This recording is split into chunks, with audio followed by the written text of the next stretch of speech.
when you are trying to get to the next level and you can see where you're trying to get to, there is a ceiling that you have to break through. But in order to get to the next level is because you can see what you want to become. But the only reason you can see the next level is because this ceiling is made of glass. In order to get to the next level, you must be willing to break through the glass. Anytime you break through glass, you are going to get cut.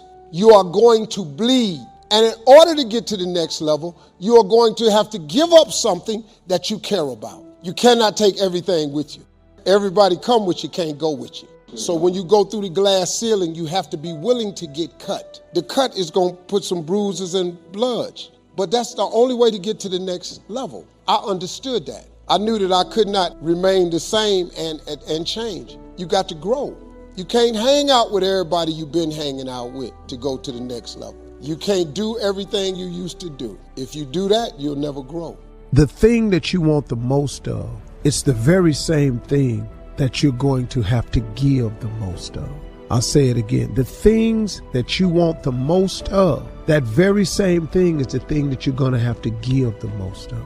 See, there is no theory of Newton, behind every action there's an equal and opposite reaction. Behind every action there's an equal and opposite reaction. Well, that happens throughout all the principles of success too. I want you to understand something. See, you can't have peace if you're practicing war. Tell me how that works.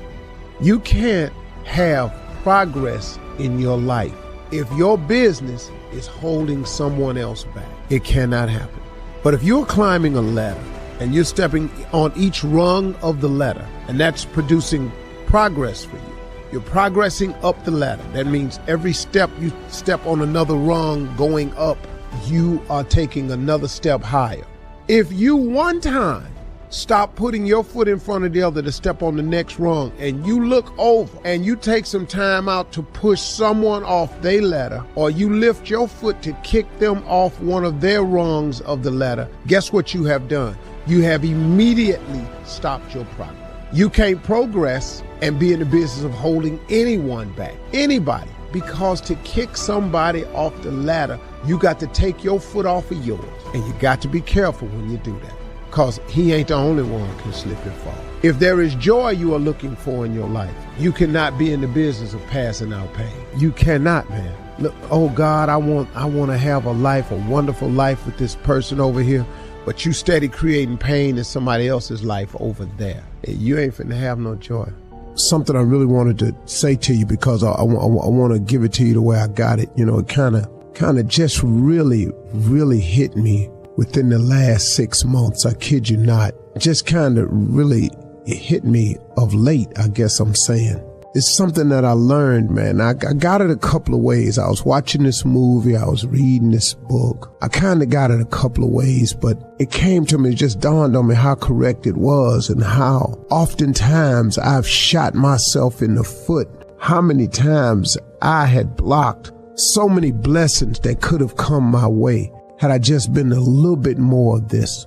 And I learned it, and I stopped blocking them, and it's starting to really, really open up the pipeline into my life, the pipeline of blessings. It could be whatever you need. It could be money, it could be family, it could be relationship, it could be education, it could be peace, it could be relevance, it could be any number of things. Whatever you hope for is that you consider success. It don't have to be money, but if that's on your list, you can get some of that too. But listen to me. Gratitude is the best gift that you can give yourself. What? That don't make no sense, D. Yes, it does. Gratitude is the best gift that you can give yourself. It really is, man. Gratitude is the best gift that you can give to yourself. See, don't you get it? If you're grateful for what you have, for whatever it is, you open up the pipeline for more to come in. Let me tell you why. Because you're not complaining about what you have. Oftentimes, we can't show gratitude. We don't have time to be thankful, or we can't give a full compliment of appreciation because we complaining. Man, I don't ever get this. I only got this. My car can only go this far. I can't. All I got is this right here. Every time I turn around, something broke on this car. Well, while you complaining, suppose you reverse that. Just suppose. I thank you for the house that I do have, for a roof over my head. I thank you for shelter. I thank you for having a home. I thank you for having a mortgage to pay. I thank you for being able to come up with this rent to stay here. I thank you for all these things. I thank you for how when things go wrong in my life, you always there and get it fixed and straightened out for me. I thank you. I'm grateful for you. Okay, now, let me ask you something. If you were a person that was providing these things for someone, let's say you were the person that was providing shelter, heat, roof over your head, a place to stay. Let's say you were the person that was providing that. And the person that was receiving it, who has nothing but that, was always complaining about it. Every time you turn around, now you done gave this to this person. You done let them have it. But every time you look up, they complain and they pointing the finger at you. Look what I ain't got. I ain't got this. You got it. And you be sitting with that dog, man. I gave this to them. And they just steady complaining about it.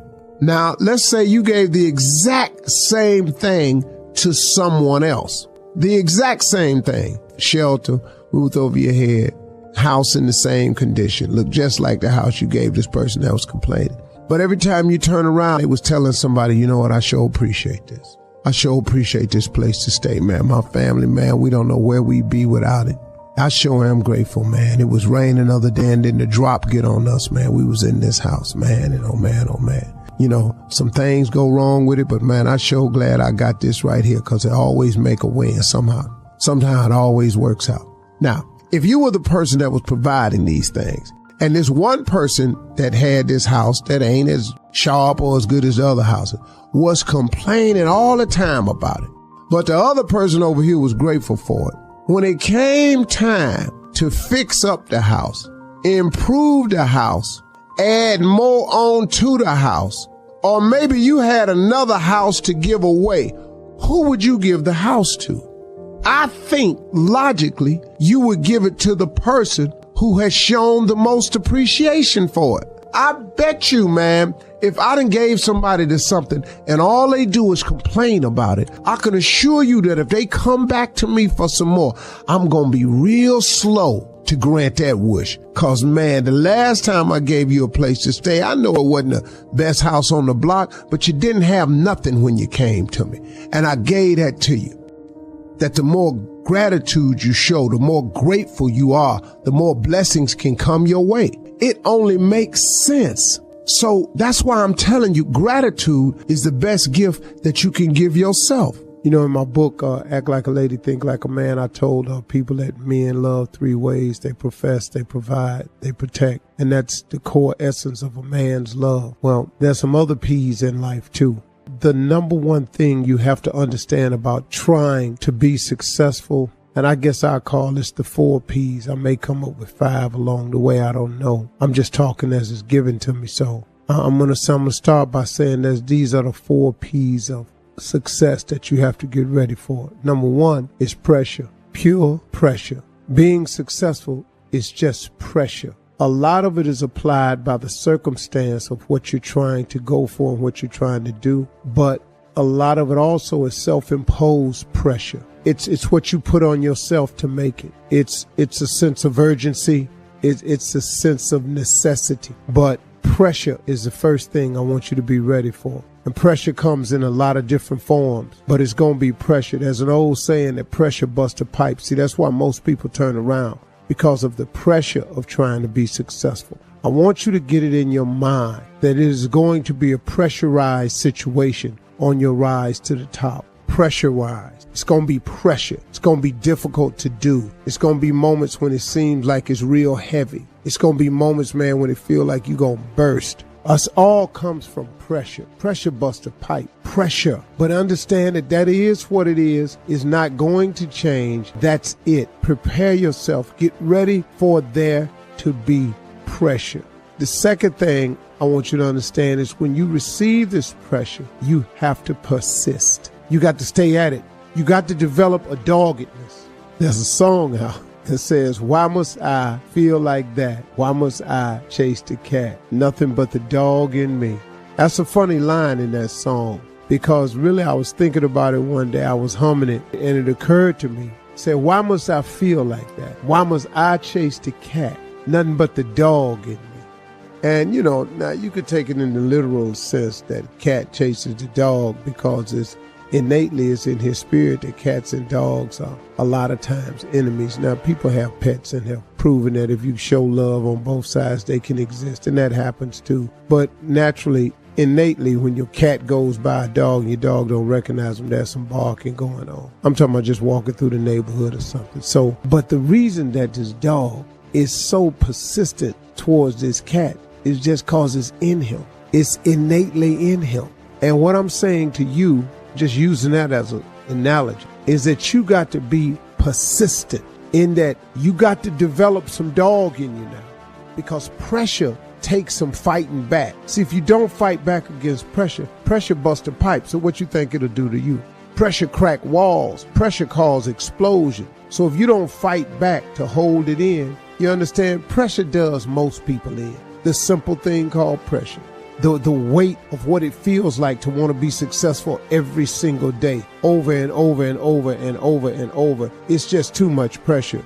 People crack. You got to persist. You have to persist. The thought of giving up can come, but you got to get it out. You got to persist. I'm a college dropout. I was homeless, lived in a car for 3 years. I've lost every single thing I had, family included. I've been written off so many times. But today, the person that you sitting in front of you is a process. I want to talk to you for a moment about the process. Because see, one way to get a person to really follow you is to be the example of what you're trying to get them to follow. You know, my daddy used to tell me all the time, he said, son, best thing you can do for poor people is not be one of them, because you can't help the cause. Your brain is divided into two halves, positive and negative, good and evil. Each half of your brain has millions of factory workers on each side. You got 1 million factory workers on the positive side. You got 1 million factory workers on the negative side. At the forefront of each one of those factories in your brain is a foreman. You got foreman positive and you got foreman negative. You are in charge. You're the boss of the factory. So let me show you how this works. You got a remote control. You go to your house tonight and you press that power button and you press it. When you point it at the TV, what do you expect to happen? You expect TV to come on. You press the power button, you expect the TV to come on. If you want to watch HBO and HBO is channel 300 and you press 300 and then you press select, what do you expect to come on that TV? And what comes on that TV? So now, since your brain is in two halves, let me show you how this works. You wake up in the morning and you say, man, I don't feel myself today. I got up on the wrong side of the bed. I'm not a morning person. Foreman negative hears that. He steps to the front. He said, what did you say? You say, I said I woke up on the wrong side of the bed today. I'm not myself. I'm not a morning person. He says, you got it right away. He said, hey, the boss just woke up and said he's not a morning person. He's having a bad day today, and he ain't feeling himself. Let's get to work. The 1 million factory workers start producing thoughts to justify what you just said. So now guess what? Man, I hate my alarm clock went off this morning. I got to get out here in this traffic. I'm going to drive down here today. I don't even like these people on my job. I can't stand this car I'm finna get in this morning. Sure wish I had a new car, but I'm driving this ragged ass car. And on and on and on. And your day starts tumbling into what you ordered at the top of the day. You could wake up in the morning and you say, you know what? Today is going to be a great day today. I expect something really good to happen for me today. Man, thank you, Lord, for waking me up this morning. He said, what did you say? You said, I said I'm having a great day today. I expect something good to happen today. Thank you, Lord, for waking me up. Foreman positive turns around and goes, all right, let me have your attention. Steve's having a great day today. He's expecting some wonderful things to happen. And man, let's get it going. And they start manufacturing thoughts. Same brain. Man, I can't wait to go to work today. It may not be the job I want, but at least I got a job. I appreciate the fact that I don't have a car, but at least I can walk to the train. Man, this is gonna be great today. That's how your mind works 24/7. It never turns off. You have got to change the way you think. It is the whole determining factor of where you go in life.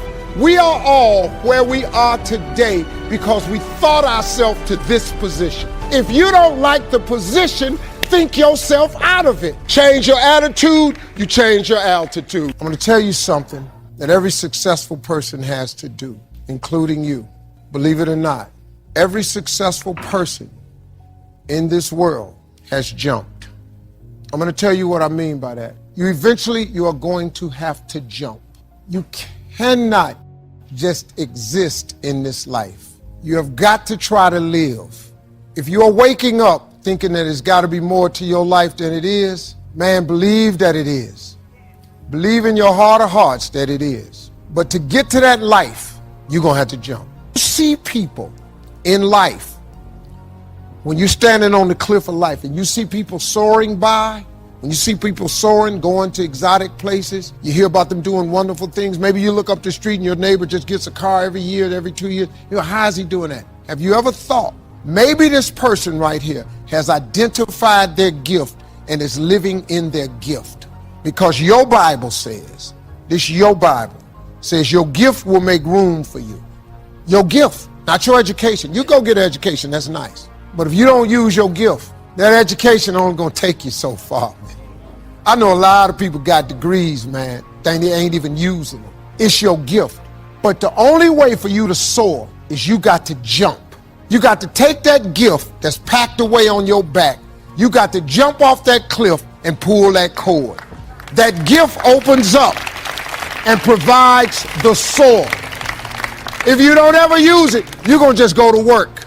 And if you're getting up going to work on a job every day that you hate going to, that ain't living, man. You just existed. At one point in time, you ought to see what living's like. But the only way to see what living like, you got to jump. And here's the problem. Let me just be real with you. When you first jump, let me tell you something. Your parachute will not open right away. I'm sorry. I wish I could tell you it did, but it don't. When you jump, it's not going to open right away. You're going to hit them rocks. You're going to get some skin tore off on them cliffs. You're going to get all your clothes tore off. You're going to get some cuts on you. You're going to be bleeding pretty bad. But eventually, the parachute has to open. That is a promise of God. Here's another thing. You can play it safe and deal without the cuts and the tears. And you can stand on that cliff of life forever safe. But if you don't jump, I got another promise I can make you. Your parachute will never open. You'll never know. You'll never know what God really had for you. I was speaking at a school once. I was talking to the students. The principal was mortified with my message because I was telling the truth. I was telling the kids, your education is important, but your education is not the most important thing in your life.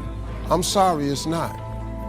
Your dream is the most important thing in this world. Principal came up on the stage while I was speaking. Don't ever say that to my school again. Well, I'm just telling you, dog. You could save your kids a lot of pain if you ever talk to them about their dreams. You got to talk to young people about their dreams. If you talk to kids about their dreams, your dreams can spur you to get the education. But if you never find out what a child is dreaming about, you can't hold their attention. It's the dream, man. You got to dream about something so big that it dwarfs all your fears. The way you overcome fear is with your dream. You got to make your dream so big that nothing matters except that dream. You're willing to do everything that's necessary. I was listening to Will Smith the other day. Will Smith said the best things in life is on the other side of fear. It's on the other side of fear. But fear freezes people, man. The fear of failure freezes people. Suppose I don't do it. Well, you might not make it. But I got news for you. If you don't do it, you damn sure ain't gonna make it. Faith is the substance of things hoped for and the evidence of things not seen. I talk to so many people who get older, like some of us are, and they've lost their faith. Well, faith is really simple. Faith is the substance of things hoped for. All that means is in the beginning, you just hope something pop off. You know, you just kind of hope something happen for you. I was hoping I would get on TV. I wrote it on a piece of paper when I was 10, I want to be on TV. The problem I had when I wrote it at 10 was I suffered from a severe stuttering problem. I could not talk outside of my house. So can you imagine when I wrote on a piece of paper, I want to be on TV, and turned that in? The first thing the little boy next to me asked me, he 10, well, how long is your TV show going to be? Because you're going to be on TV all day. But when I wrote it on the paper, it wasn't factual. I was just hoping. You just got to start with the hope. Faith is the substance of things that you hope for. You just hope something jump. Then what happened is, through grace and favor, he give you a couple of them things you hope for, and then you're supposed to start believing then. Because now it turns into faith. But if you take this scripture, faith is the substance of things hoped for and the evidence of things not seen. Albert Einstein said that imagination is everything. It's the preview to life's coming attractions.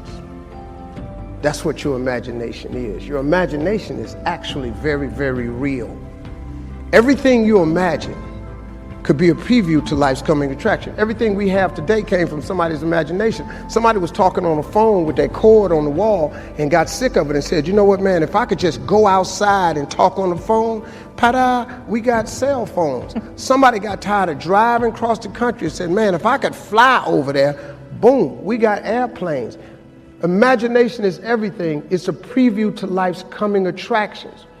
Everything you've ever imagined is real. The problem with most people is you think your imagination is hocus pocus. It's really not. It's a preview of a coming attraction. If you react to your imagination, that's where your real life is. It's just God showing you what he has for you. The problem people have is they tell their imagination to the wrong people. See, if you want to kill a big dream, tell it to a small-minded person. It's dead. How many times, man, have you had a tremendous idea? Something you thought was the one, and you went and told it to your loved ones and your so-called friends, and they shot it down. I mean, you was convinced that it was just, oh man, I just came to you. And you told it to them and they shot it down. And you thought since they was your loved ones and their friends and they got your best interests at heart, you believed them. You was wrong. You let them talk you out of what God got for you. As a kid, you know, I didn't know, but my gift is that I found out later on. I have the ability to think extremely quick, and I can take any piece of information and transpose it into comedy immediately. Now, when you're a kid and you don't understand that, you get in a lot of trouble. I didn't know what it was until I got older, that this was a gift, that it did make room for me, that I became a stand-up comedian, which started with a dream of mine, and it led to where I am today. It's a lot of stuff that happened in between there. But your gift is the thing that you do the absolute best with the least amount of effort. That's your God-given gift, and everybody has one, and God gives it to you at birth. You don't have to go anywhere to discover it. It's not in the water, it's not on a mountaintop, it ain't hid under a rock. Your God-given gift is instilled in you at birth. If you pursue that as opposed to your passion, there lies your greatest chance for success. The problem with people is we don't pursue our gift oftentimes. We try to go get an education and make it think that's gonna get us somewhere. If you identify that gift, man, that gift is the thing that can make you great. We're all participating in this thing called life. Life has ebb and flows. Mountaintops, it's got valleys, it's got thunderstorms in it, earthquakes. This life, you stop expecting it to go smooth, because it ain't finna go smooth. The road to success is always under construction. This life ain't set up to be smooth. You combat negativity and you combat discouragement with gratitude. It's the one way to combat discouragement is with gratitude.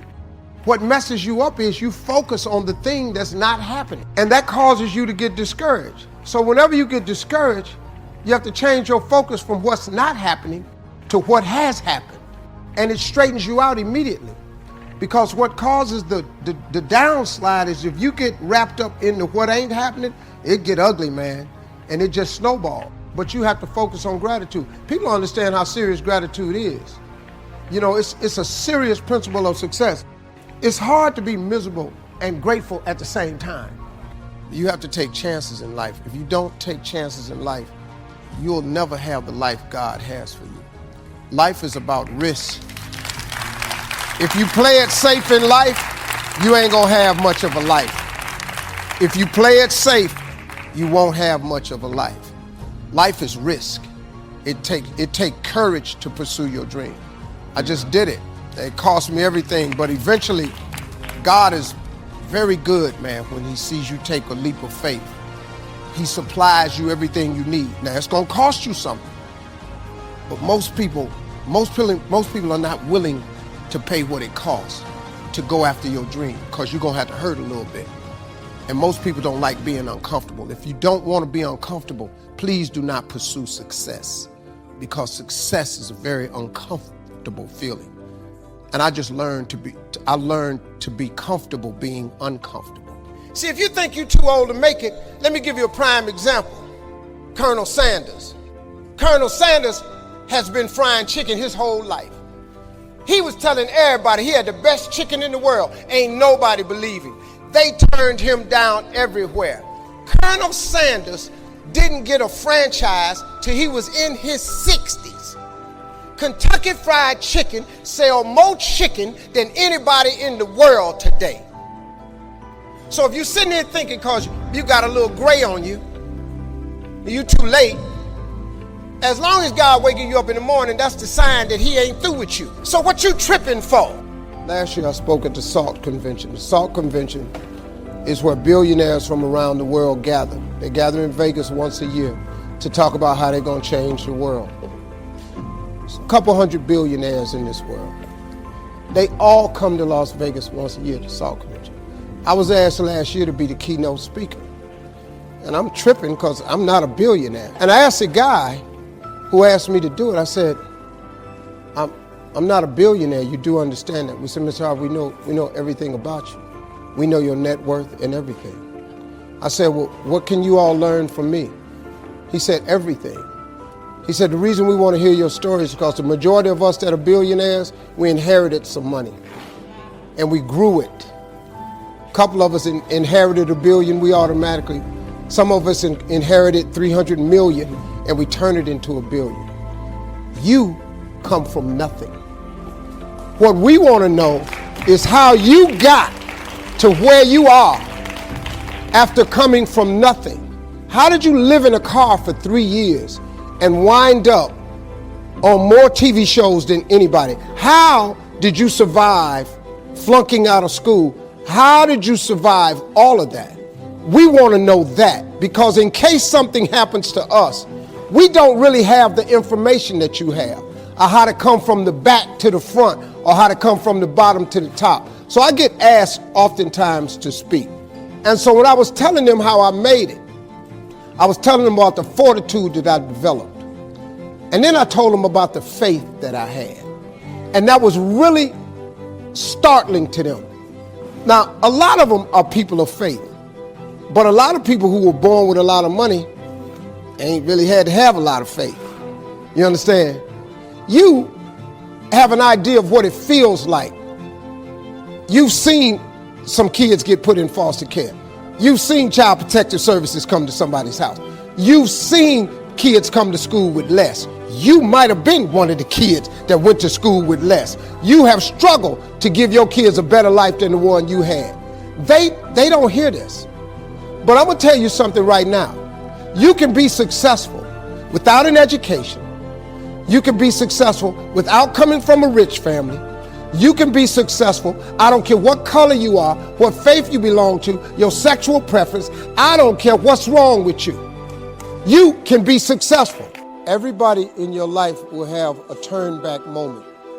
No matter who you are, you're going to have such a period in your life where it seems like it's not working. You're going to have doubts. You're going to have a lot of trials and tribulations and challenges.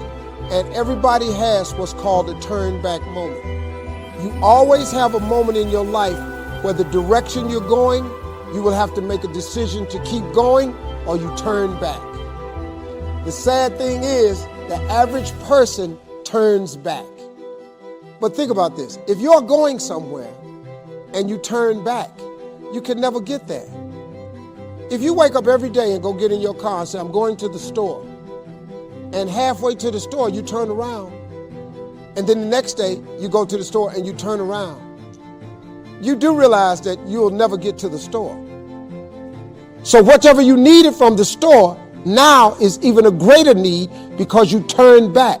And every time you turn back, it does not change the need. So what kept me going was, I made turning back, giving up, never an option. And I had really dark moments, man, where I thought I just didn't think I was going to make it. I mean, where I am today, I didn't see it clearly at all. I had a lot of turn back moments. But you know what it was for me, man? Being successful is so hard, but I realized that not being successful was hard too. The difference between not being successful hard and trying to get successful and hard, if you're trying to get successful and it's hard, at least there's some payout. There's a payoff. If you hang in there, there's payoff. When you're not successful, it's hard. It's hard not having money. It's hard never knowing how to come up with your mortgage and your bond and your rent. It's hard not knowing that. How you going to feed your children? How you going to pay your bills? It's hard, ain't it? So if it's hard that way, and it's hard being successful,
might as well deal with how hard it is to be successful, because at least one day that could be a payout.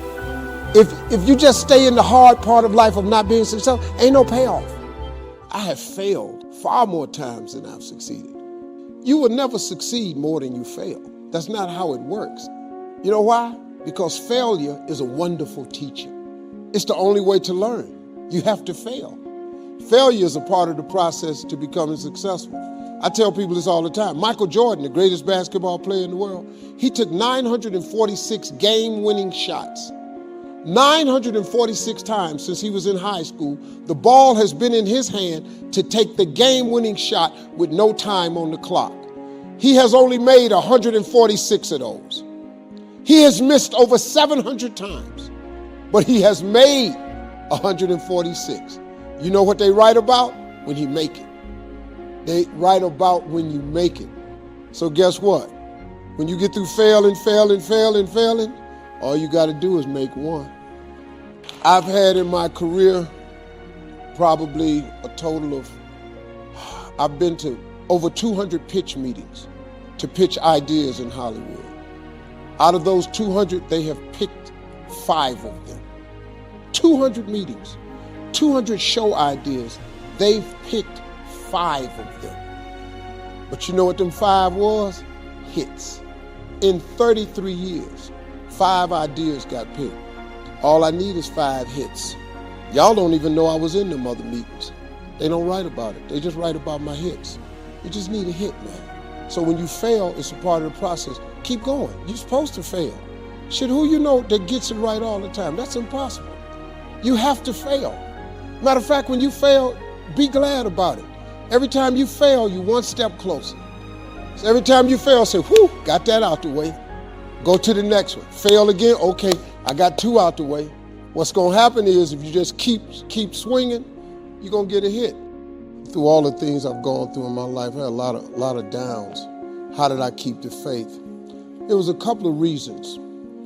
Number one, I know from living that if you quit whatever you're trying to accomplish, if you quit whatever you were trying to accomplish, can never happen. There's not even a remote possibility. If you quit, there is no chance of it popping back up again, coming back later. Quitting is guaranteed failure. Now, when you're trying, you're going to fail.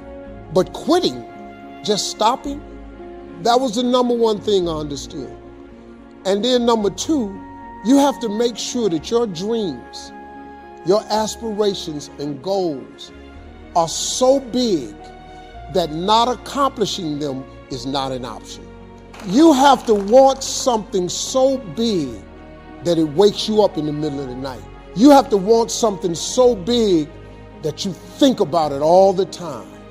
You have to want something so big that it drives you to wake up when you don't want to. It keeps you up at night when you long been sleepy. It makes you show up, do things you wouldn't normally do. It requires extra. If you want to be extraordinary and not ordinary, if you want to be ordinary, live your life. But if you want to be extraordinary, you have to be extra. If you put extra on top of ordinary, that word is extraordinary. It requires an extra effort. Now, if you don't want to do the extra effort, you finna be regular. There's nothing wrong with being regular. A lot of people are happy being regular. I just wasn't. I didn't want to be regular. If I didn't want no regular house, I didn't want no regular car, I didn't want no regular clothes, I didn't want no regular checking account. I just didn't want it. I wanted to have an exceptional home. I wanted to have an exceptional bank account. I wanted to travel exceptional places. Now, if you don't want that, it's perfectly fine. You can be really happy being ordinary. But if something's burning in you, you got to deal with it. If you don't deal with it, you're going to be disappointed, man. See, being regular, there's nothing wrong with it. Discipline determines your destiny, not your desire. You've heard me say this how many times on the show? Okay, here we go again, Steve. I got it. Faith without works is dead. But let me tell you something. To be a hard worker, you got to be disciplined. That's one of the hardest lessons I'm trying to get through to my sons. That an undisciplined man is headed to a life of just, I can't even tell you, man. You're going to throw yourself down a cliff if you're not a young man or a man that possesses discipline.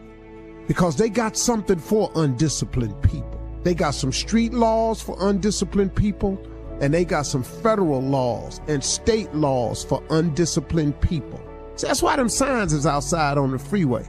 We're going to let you go fast, but 70 is the limit. If you're disciplined enough of a person to leave your house at the time you're supposed to leave your house, 70 miles per hour is absolutely enough. But if you're an undisciplined person, if you don't have the wherewithal to leave your house on time, to go where you want to go, see, the desire is where you want to go. The discipline is how you get there. You know, you understand, you can want to go to see your family in California all you want, but the flight leaves at 1:18. You leave your house at 12:30. They told you you must check in 1 hour before your flight. Now, if you ain't got the discipline to get to the airport to check in 1 hour before your flight, leaving your house 45 minutes before the flight departs, what you think gonna happen? Your desire to go see your family in LA is going to be thwarted because you lack the discipline to prepare yourself and get yourself ready to do the things that you have to do to make your desires come true. I'm telling you, discipline determines your destiny, not your desire. You can write down a list of stuff you want to do all day, but if you don't produce and show the discipline necessary to get there, what you think gonna happen? Huh? Okay, I want to be rich. Okay, I want to make $400,000 a year. Okay, I want to be the best player that there is. Okay, but you don't want practice. See, the cat that's disciplined enough to show up at practice, that's shooting jumpers when everybody gone home, that's the guy that's going to be the best. The guy that puts us, that's never late for practice, the guy that studied the playbook, that's the guy that's going to make it. That's the guy that's going to make it. Not the guy that's talking crack. Talking that smack. I'm going to make the Pro Bowl. I'm going to make the All-Star team. I'm going to be All-American. That's just what you saying. But discipline determines your destiny, not your desire. So now let's talk about this discipline. What is that really, Steve? That's your work ethic. That's your hunger. That's your will. That's what you do. That's how hard you're willing to demonstrate. See, it's a live demonstration now. Discipline is how hard you're willing to demonstrate the attributes and the traits to be what you want to be. Did you hear me? It is your willingness to conduct yourself in a manner that is above and beyond what they say is necessary. When you have a massive goal, something that's big, you must first make it something that not reaching it is unacceptable. Me not living my dream was unacceptable for me. Now, when you get faced with a challenge like living in your car for 3 years, what happened was I had a dream that was so big, my dreams were bigger than all my problems. If your dreams aren't really big enough and your problems are bigger than your dreams, then your problems will be bigger than your dreams. But if your dreams are so big, I had no problem that I was not willing to endure to get to my dream. Now, the key, you said it though, was step by step. Remember this saying, inch by inch, anything's a cinch. Inch by inch. See, so you got to set incremental goals along the way. On your way to, let's say you want to be a millionaire, but let's say you only make $5,000 a year right now, but you want to be a millionaire. Then you have got to take whatever you did to make $5,000 and duplicate it so you can make 10. But when you make 10, that should be a minor celebration. Then when you make 20, that should be another minor celebration. Don't stay frustrated because you haven't reached the million, because it takes a long time to make $1 million. But let's just say you're making $250,000. There's another celebration you should have. So you have to enjoy the journey, because the journey is not going to change.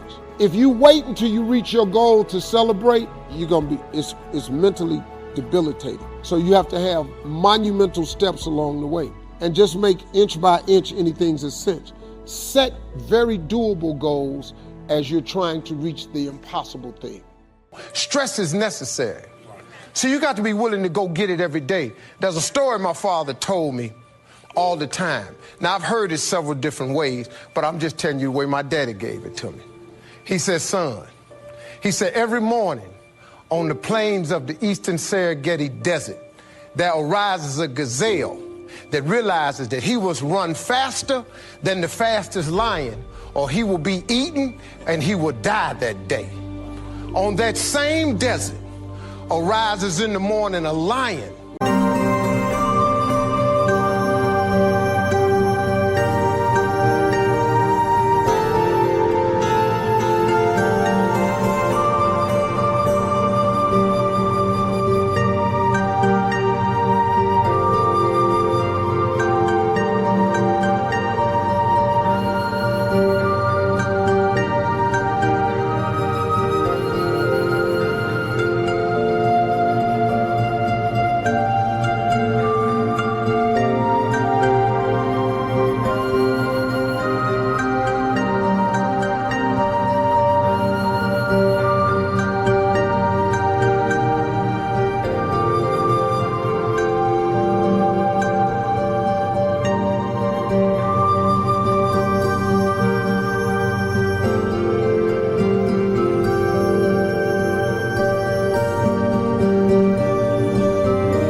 That realizes that he must run faster than the fastest gazelle, or he will starve and he will die that day.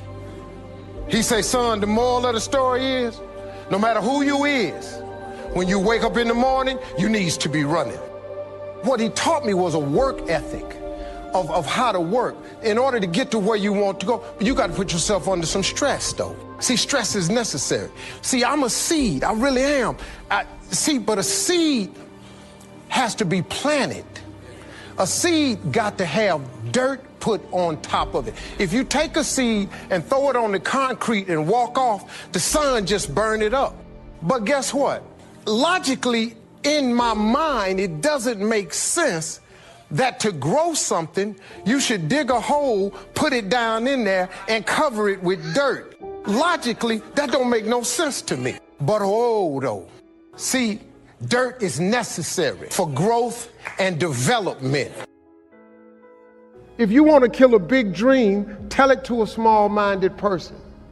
I told everybody at 10 years old I was going to be on TV. I had a little problem when I said that. I had a severe stuttering problem. I could not talk outside of my house.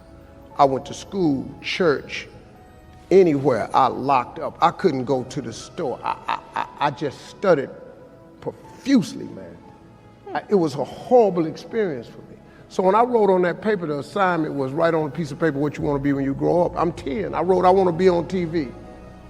That was that faith, the belief in things that you cannot see. I ain't see no way I could be on TV, but I wrote it down. I didn't know no better. I'm 10. I wrote it down.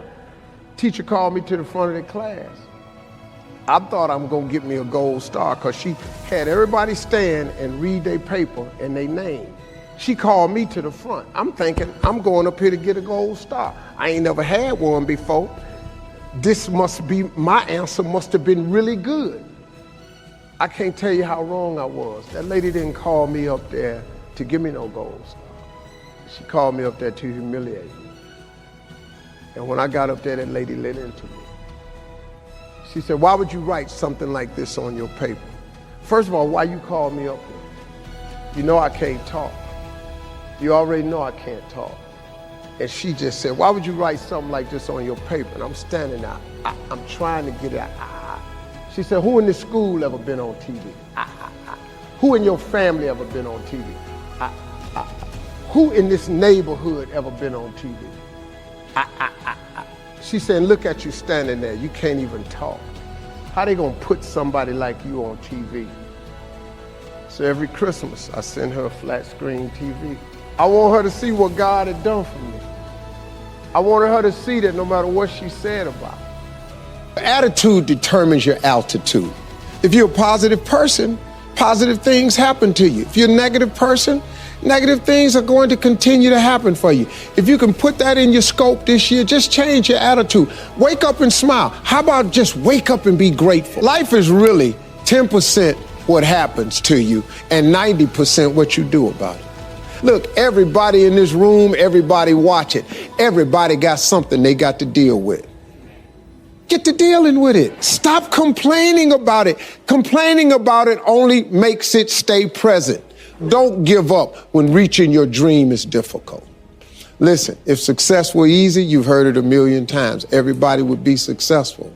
It requires a grit and a toughness to be successful. But I got news for you. It's something that all of you have in you. Now, whatever you've been through, whatever that is, guess what? You're still here.